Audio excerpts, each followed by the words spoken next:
Hello, could you hear me okay? Okay. Today's the first day I tried this new microphone. And it's been so long that I have this OI jacket on with me. Today is a special day. Normally on Thursdays, Day of Mindfulness, we watch Thay's DVD Dhamma talk. But today is a special day. Today is Thanksgiving. And we have so many friends who come here and join the day with us. So because you are here, that's why I'm here.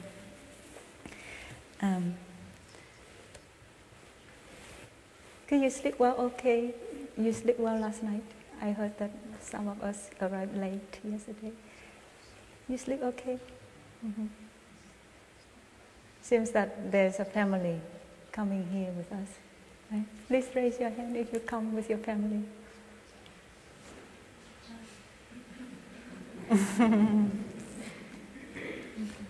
So today is Thanksgiving. We can offer our appreciation and give thanks as often as we can, as possible.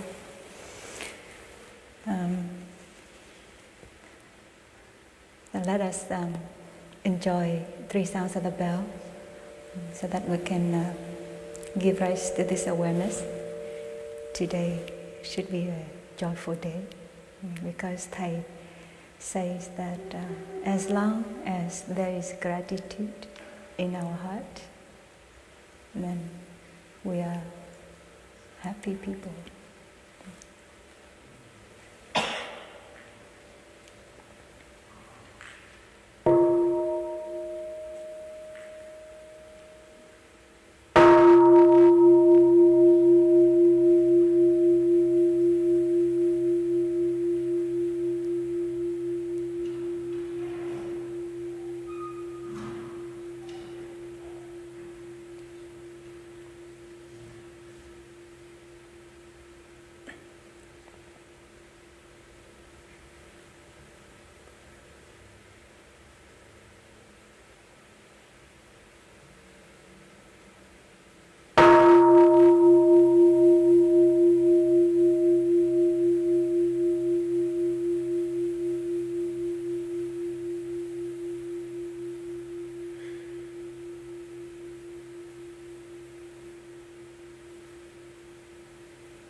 Namo Shakyamunaya Buddhaya.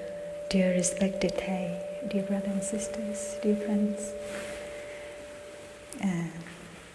So today is November the 23rd in the year 2017. And we are in the Great Togetherness Meditation Hall. And today we are on the 5th day into our winter retreat.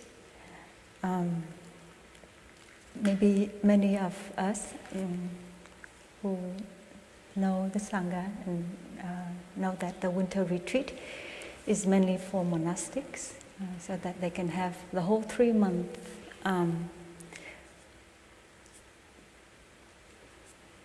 practicing peaceful abiding in the monastery, so that they can concentrate on their study as well as the practice.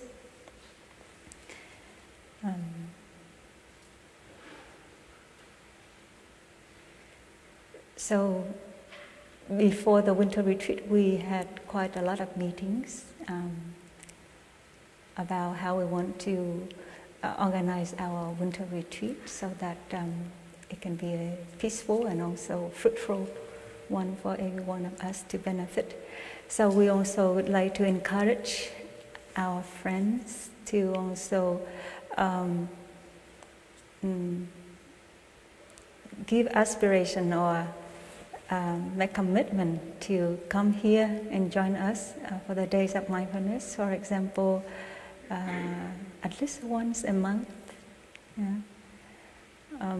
We have the retreat schedule so that you could take a photo of the schedule and then see for yourself which activity you would like to follow, to join us, because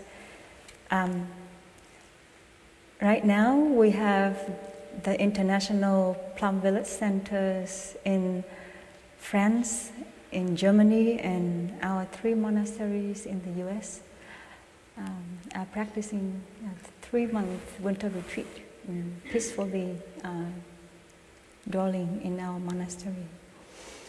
For example, you could make a commitment to do morning sitting before you go to work, evening sitting to do relaxation before bedtime, for example. On the sisters' side, if you get up early in the morning around like 4 and you sit downstairs in the study room, you can hear that the sisters, they follow one another, slowly get up. Is it too soft?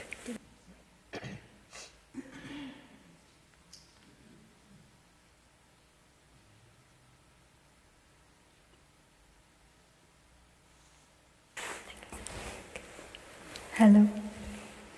Is it clear enough? Okay.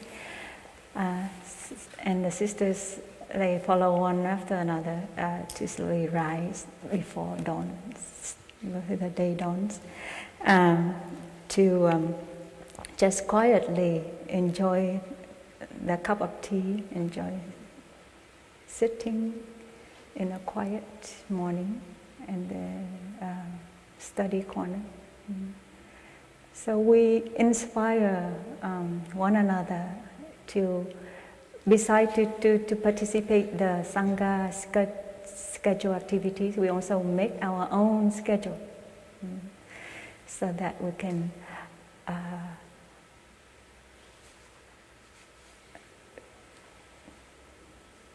enjoy our retreat.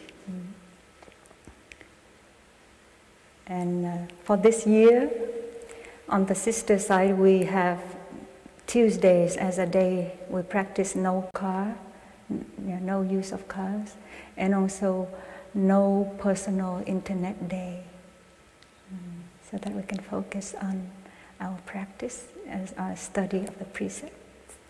So if you are inspired, please join us. Like you see what is the most beneficial for your well-being.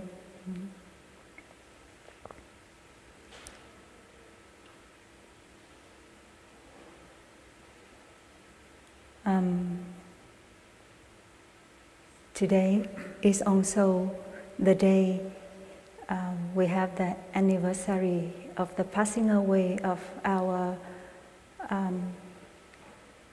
Zen master Tánh Thiên Nhất Định.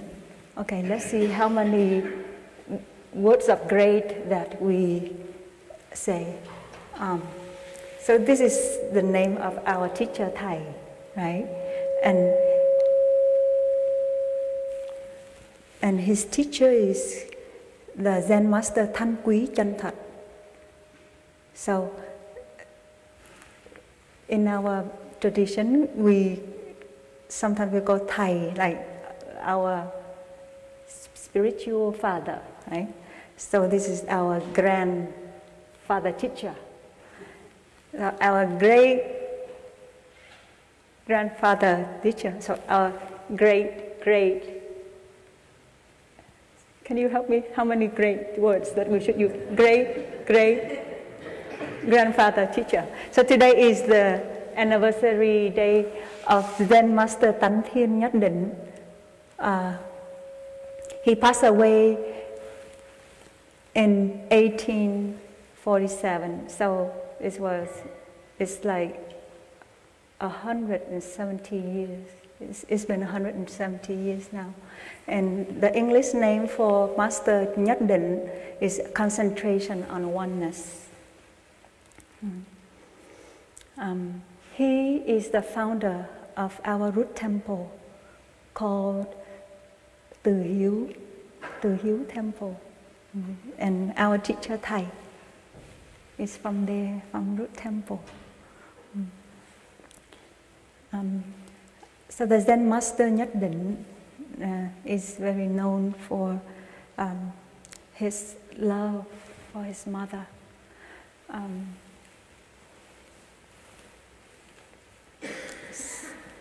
So he had a hut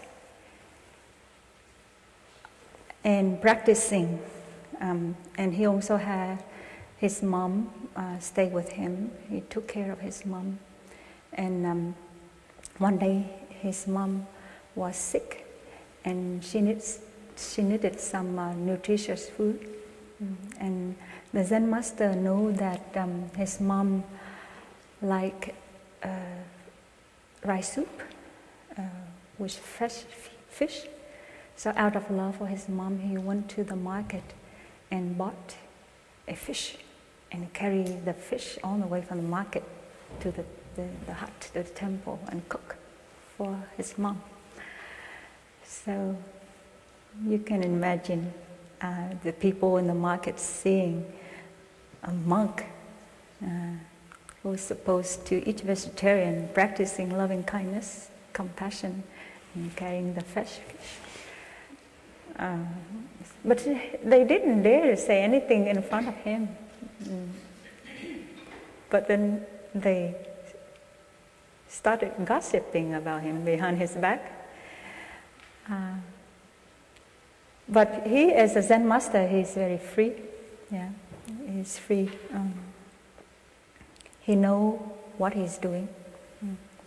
So I'd like to share with you this fun story. When one of my sisters asked me, "What are you going to talk about, Zen Master Nhất Định?" So I said, "Okay, his famous story about the fish and the rice soup with fish." But she said, "I hope that you tell the story in such a way that you don't encourage people to freely carry dairy products and eggs in the monastery," because they said, "Oh, I'm free, I can do whatever I want."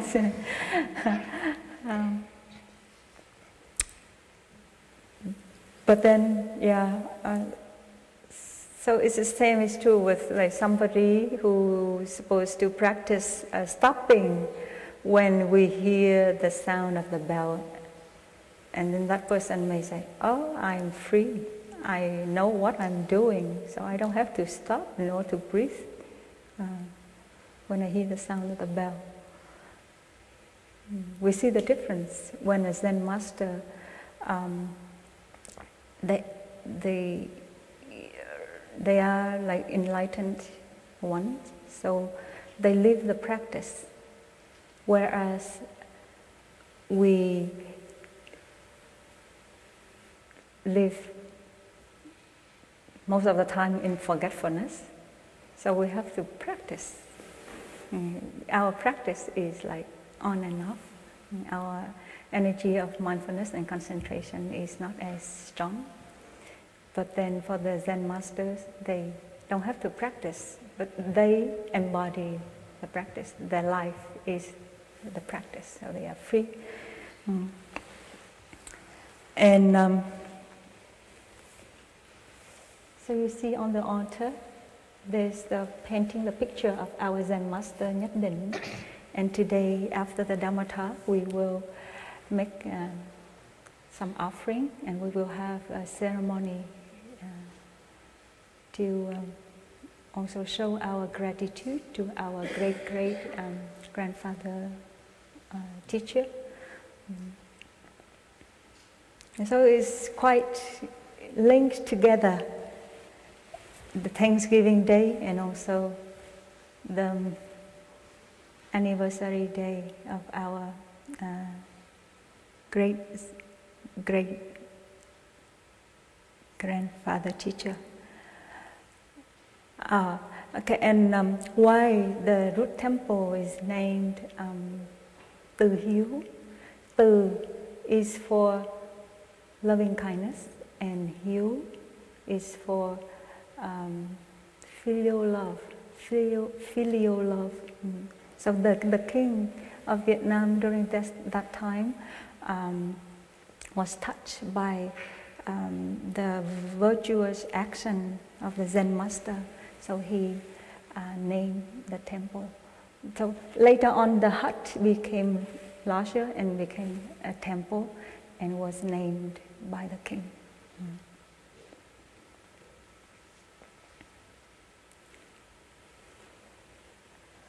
For this winter retreat, one of our younger sisters expressed her wish to know more about our lineage. So I hope that one day our elder brothers and sisters can share so that we know about our lineage.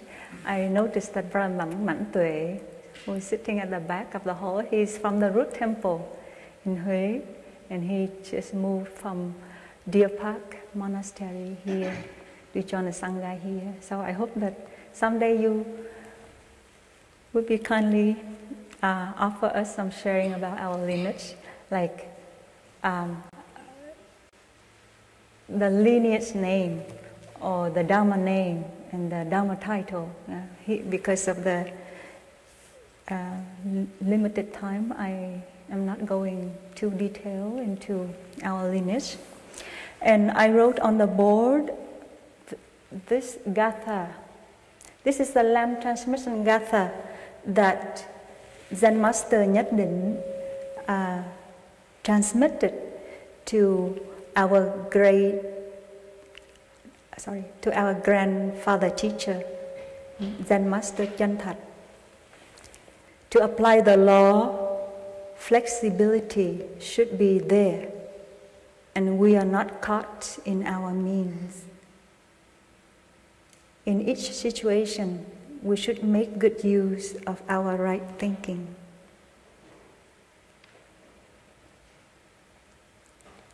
Every morning we recognize the faces of each other, and yet it is difficult to grasp each other's true nature. We should apply the practice in our daily life, like putting on our robe and eating our meal. For this winter retreat, for the second time, we have the mindfulness observer.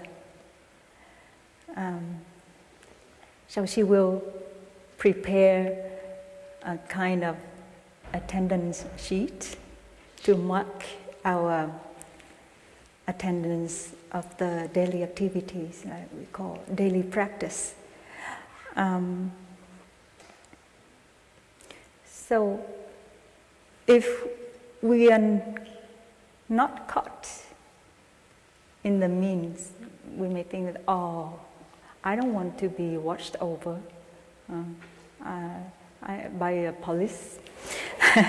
Because on the list, if you are late for any activity, so you will be marked with the letter L. L is for late. And if you are absent from any activities from the schedule, you will be marked with the letter A. And if you receive 3 A's for one activity, you are supposed to begin anew with the Sangha. It is for the monastics only.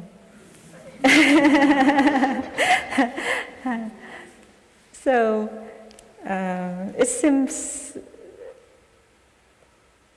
I don't know whether I don't know how you may react, but I remember last year I was not very happy with this way of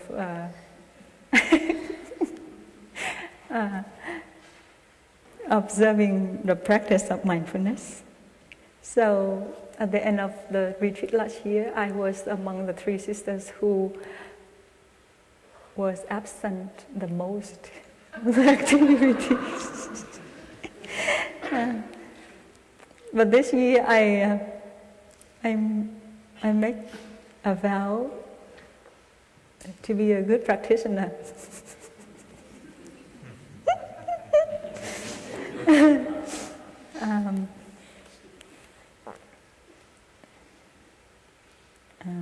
Yeah. In each situation, we should make good use of our right thinking. Yeah, because I know for sure I sometimes get caught in the work or in laziness.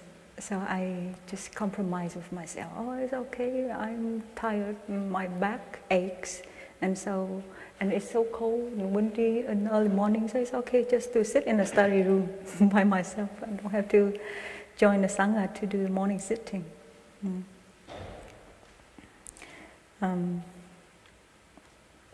But our mindfulness observer is very compassionate. She said that please don't think that I want to be a police who wants to watch over you. I just want you to practice diligently for the benefit of yourself.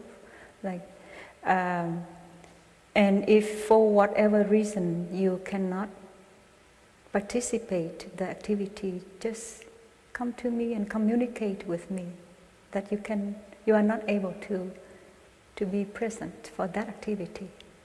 Yeah. So this year I try my best to practice well.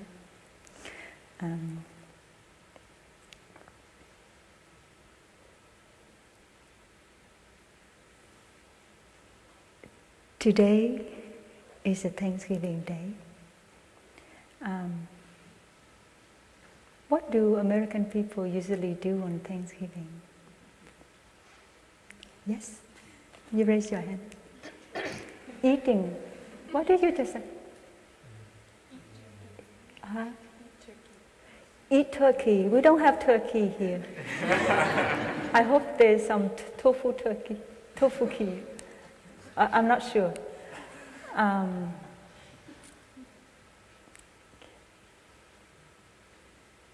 I like Thanksgiving because it's Thanksgiving. So we express thanks. We are thankful for what we have been given. We are thankful for what we have. And we practice giving. So that is my interpretation of Thanksgiving. That inspired me to share today. So let us take a moment to come back to ourselves and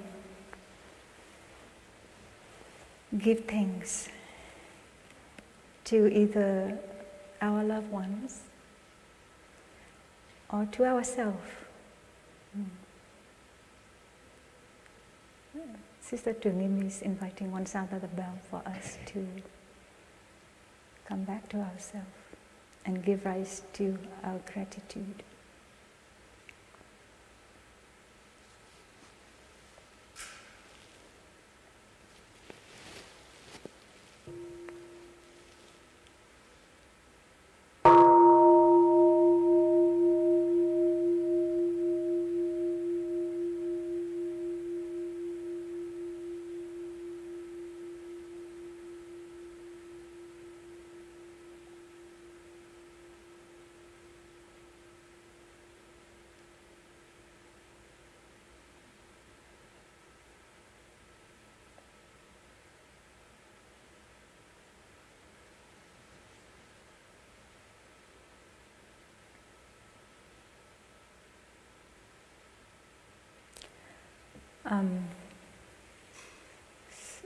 A few months ago, we had a US tour. We toured around our 3 monasteries. And looking back, then I see that I had a lot of stress because of the work of organizing the US tour. And so I didn't practice quite well as I wish. And because I was so stressed out, so I see that I didn't have enough space inside of me. So I lack freshness, and I became grumpy and cranky. I got irritated very easily. I know it's something that was not right, but because the habit and the momentum was so strong, I couldn't stop. But I know that it would pass as soon as I left BCM Blue Cliff. Like as soon as we ended the segment in BCM and move on to other monasteries to continue the tour, I would be more relaxed.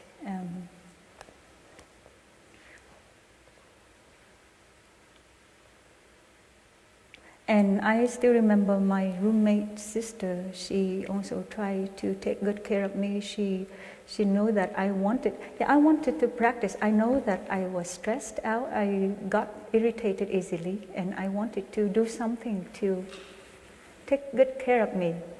So I shared with my roommate that I wanted to practice metta meditation on loving kindness. And self-compassion for myself, just to rescue myself. But then it didn't work out well.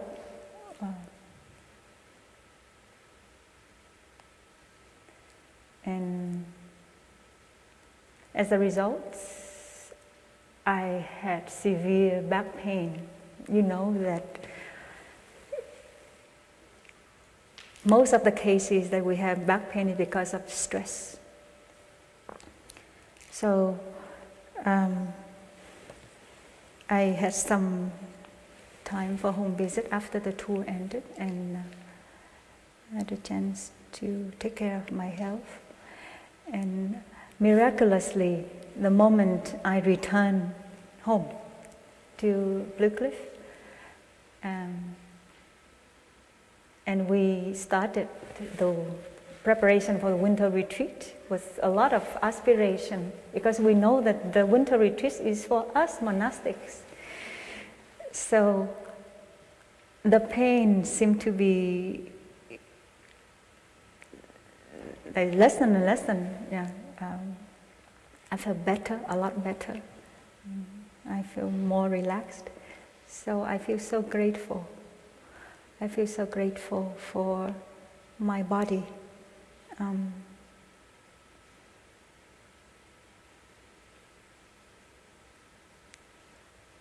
I don't only need to spend time sending compassion and loving kindness to myself through the pain. Either it is a physical pain or emotional pain, then it will heal. Because last month, just last month, I could barely run because of the sciatic pain.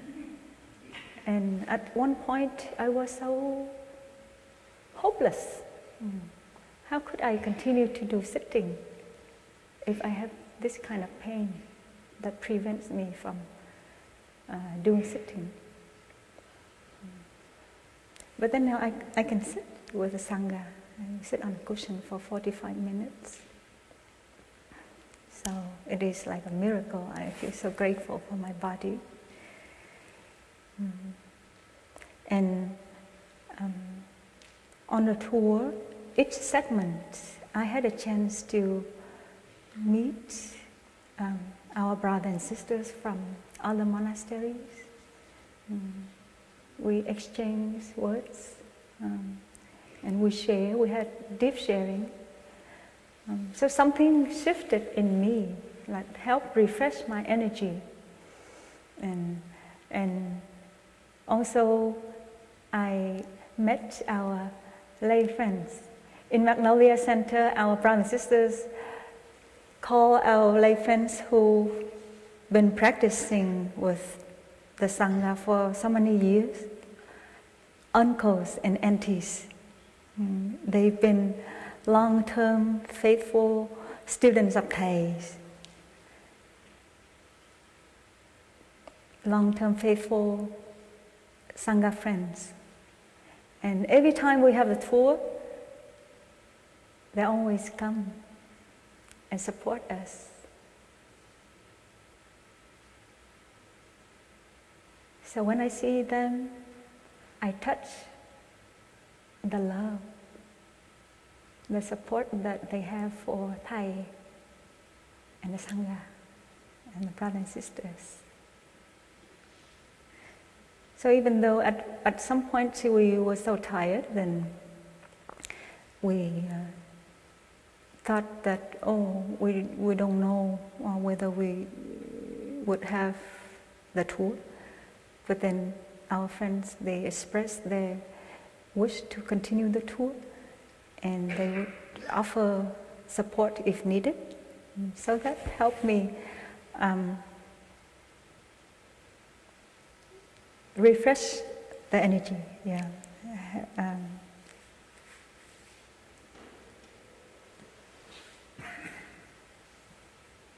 I remember one day when we were sitting on the deck outside of Thai Yaktan Stupa in Deer Park. And it was Thai Mantue who shared with us the image of the Sangha, four Sangha, monks, nuns, laymen and laywomen. We are all walking from the Yên Tử mountain up there, and we see around us, surrounded by the mountains. So there are two ranges of mountains in Deer Park, and they look like the two dragons on the two sides, supporting us. And in the middle, the path leading from the Yên Tử mountain all the way down to the gate of the monastery. And if we go out of the monastery, is the direction to town. So he say, in terms of feng shui, this is a very good feng shui. We are the four Sangha, protected by mountains, and we are supported by, behind us there is the Buddha, because in the Yên Tử mountain there is a Buddha statue. And we always, most of the time we walk up there during the walking meditation. So behind us there is the Buddha, the Dharma, and the Sangha, four Sangha. There are always people walking beside us and behind us, supporting us. And so that we go together to the city, to the world, down there, the city life, in order to spread the Dharma. So whenever I recall this story, I feel so inspired, and then it helped me to want to do something to strengthen my bodhicitta, my beginner's mind. And so for this winter retreat, I like to practice like what the Zen master taught. We should apply the practice in our daily life, like putting on our robe and eating our meal, the very basic practice. And so I vow to start from the very beginning. I want to practice as a novice. Starting with the practice of the gathas. Gathas is like the short poem, the verse. And we have so many gathas that help us to develop our mindfulness in our daily life. So for today, we will celebrate Thanksgiving together. We will eat quite a lot of food. So may I share with you the practice of the gathas about eating. So before I serve myself, I look at the food, come back to my breathing, and I recite silently in my head the gatha, looking into this food. I see all beings of the entire cosmos have come together to support my existence. So may I practice well to show my gratitude, something like that. And before eating, I also, because I want to increase my energy of mindfulness, so I also recite the gatha. All beings all over the earth are struggling so hard to live. So may all beings have enough to eat.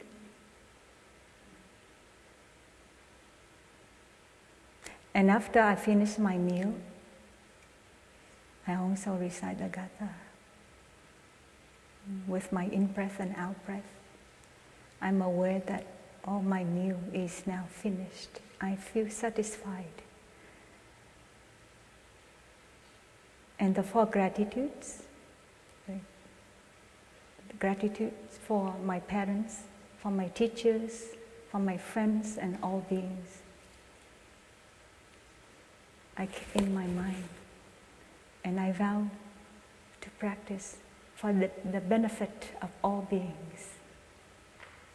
So those gathas I'd like to share with everybody today so that we can practice together the Thanksgiving Day to make it a meaningful, beautiful day. We give thanks to what we are given,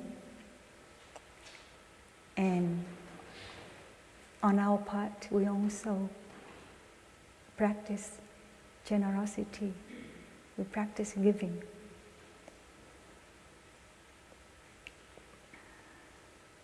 Let us enjoy one sound of the bell.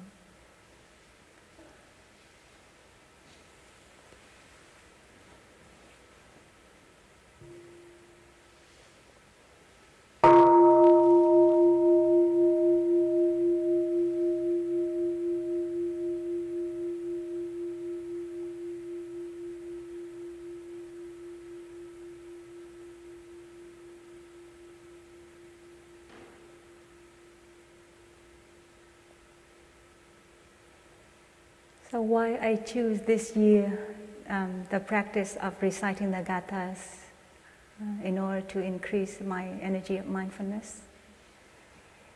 Because if you read the gathas, you see that they are so beautiful, the words that help expand our mind.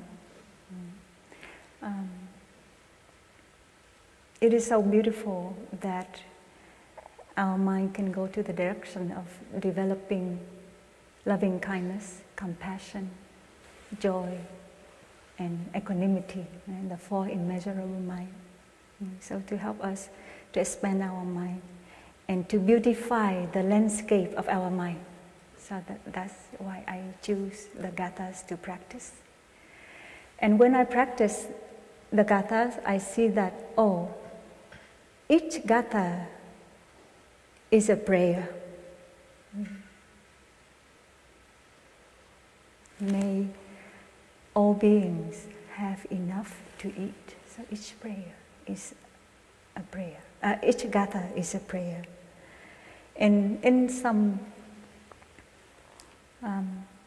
other activity, I see the gatha is a vow, is an aspiration. For example, when I brush my teeth, I'm brushing my teeth and rinse my mouth, I vow to practice purely and lovingly.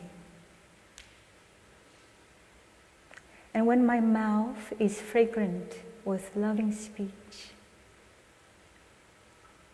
a flower blooms in the garden of my heart. Isn't it beautiful? It's like a vow, an aspiration. So I want to keep my aspiration alive. I want to beautify the landscape of my mind so that I can go to the direction of what is true, what is beautiful, what is good, instead of getting caught in the stress, in the irritation, anger. So if you are inspired, you can join us with the practice of the gathas. During the tour, when I had a chance to see many different monastic siblings, and so we often bow to one another. And this is the tradition of Buddhist practitioners, right? If you are a Buddhist practitioner, it is so common to join our palms and bow. Any one of us who don't know the meaning of joining the palm and bow? Anyone who doesn't know? Okay, you don't know. So it's like, this represents the body, and another hand represents the mind. So body and mind in perfect oneness. And then I send my heart along with this act of bowing.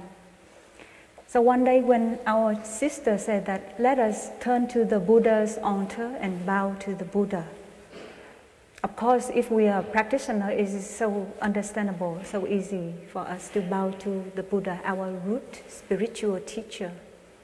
But for those who are not Buddhist, then they are encouraged to bow to the enlightened nature in each one of us. So in fact, when I bow to you, I appreciate the Buddha nature in you. But at the same time, I also recognize that I myself also have the Buddha nature. So I should have something in order to give. I cannot give what I don't have. So when we cook the meals for the Sangha, when we make offering to our ancestor already passed away a long time ago. He won't eat the food that we make. So what? What does he receive? He receives our energy, our gratitude, our love, our mindfulness. So it's also our practice when before we cook, we start to cook the meal for the Sangha, we light the incense to the Bodhisattva, food inspector. But in fact, we light the incense of our heart to the food inspector and Bodhisattva inside of us. And we vow to cook in such a way that there is love, there is harmony, with the sisters and brothers we are working with, so that we can offer our love to the Sangha, and we can provide the food that is relatively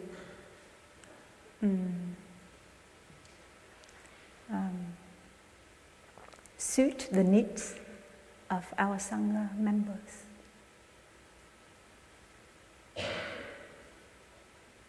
So we see that there is the interconnectedness between the giver, the one who gives, the one who offers, and the receiver, and the offering.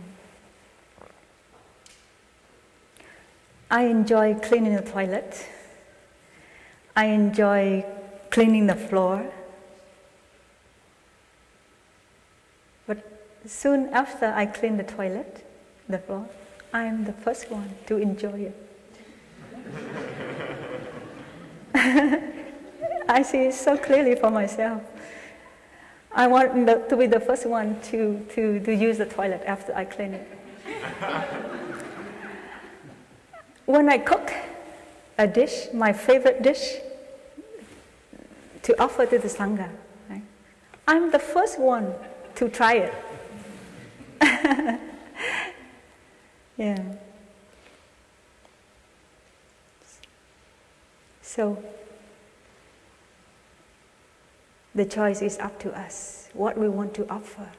Because we are the one, we are the one who make the offering. We are the producer, we are the maker, but at the same time, we are the consumer. We are the receiver, the first one. So when we offer love, when we offer joy, we are the first one to benefit. Or when we produce an angry thought towards somebody, that person may not know it, but we are the first one to feel it and suffer, the first one to suffer.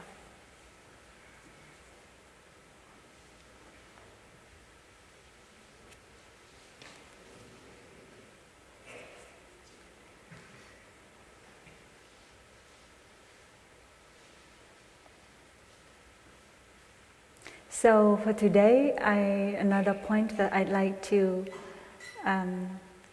ask everybody to contemplate on the interconnectedness between the one who offers, the one who receives, and the object of the offering, so that we can make the choice of what we would like to offer. We receive the good seeds from our ancestors, from our parents, and we like to also want to transmit the best to our children.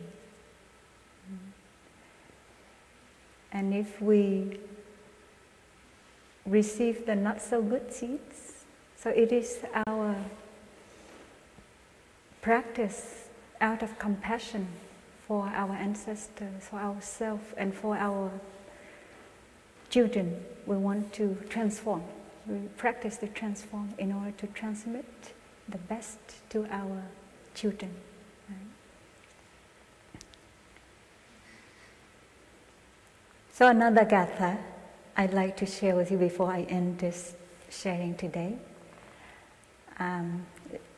Again, eating related.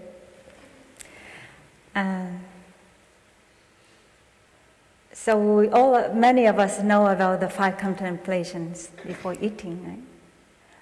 But one day when we brought the food to Thầy and enjoyed the food with Thầy, and Thầy said, "Con, my children, today I'd like to share with you another gatha I make on contemplation, on eating. And he said in Vietnamese, người nấu trong tình thương, người nấu trong chánh niệm, tôi ăn trong tình thương.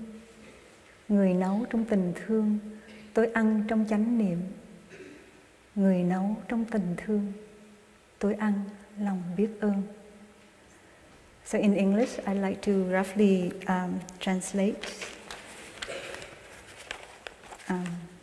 Thanks to you cooking in mindfulness, I eat my meal with love. Thanks to you cooking with love, I eat my meal in mindfulness. Thanks to you cooking with love, I enjoy my meal with a heart full of gratitude.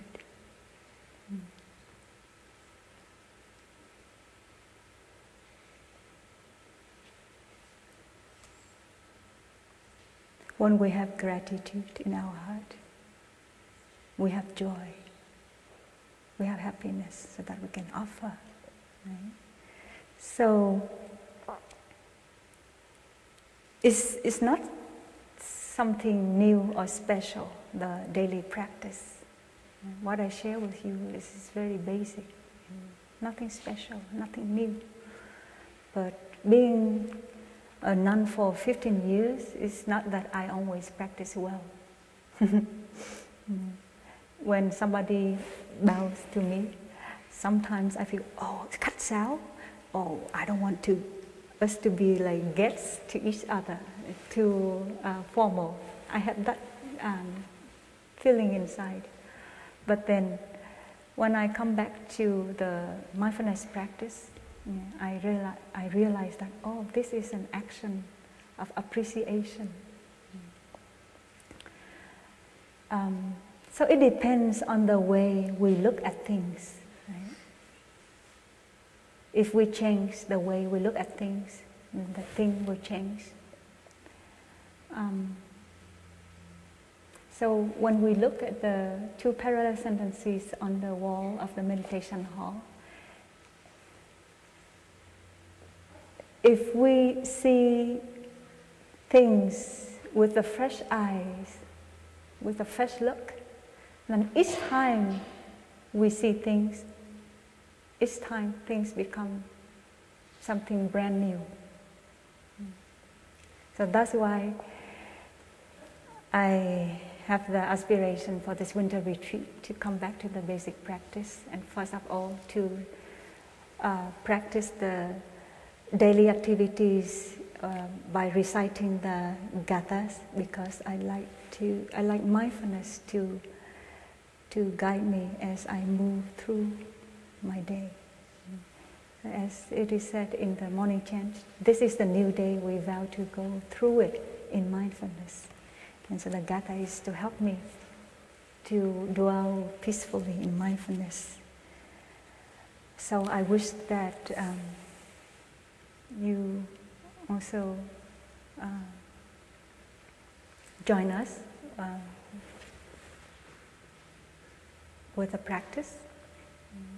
We are here for you for the 3 months retreat. I know that during the winter there are some snowy days that is difficult for you to travel.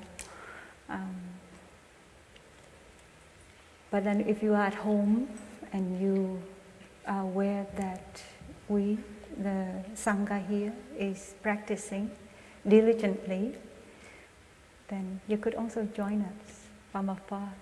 Yeah? You can make a schedule, like watching on YouTube the Dhamma talks by our brothers and sisters from other monasteries, and also make a commitment, what you'd like to do, so that you can also transform what needs to be transformed, so that you can be a better version of you. Thank you so much for coming, and thank you so much for your listening.